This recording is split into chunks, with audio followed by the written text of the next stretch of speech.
为什么脸书呢？这个卖东西的网页也有这个呢？玄奘文化出版佛教漫画的，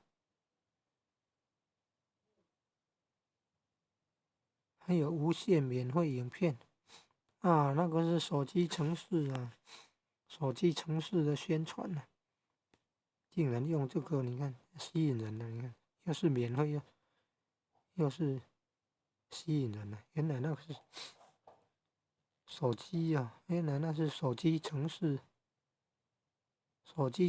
的下载的宣传哦。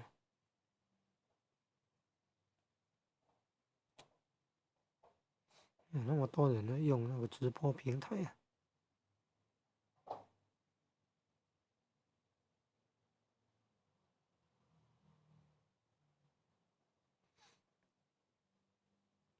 脸书也可以直播啊，那也可能也可以直播，对对，那也可以直播。那还有什么可以直播？YouTube 也可以直播啊。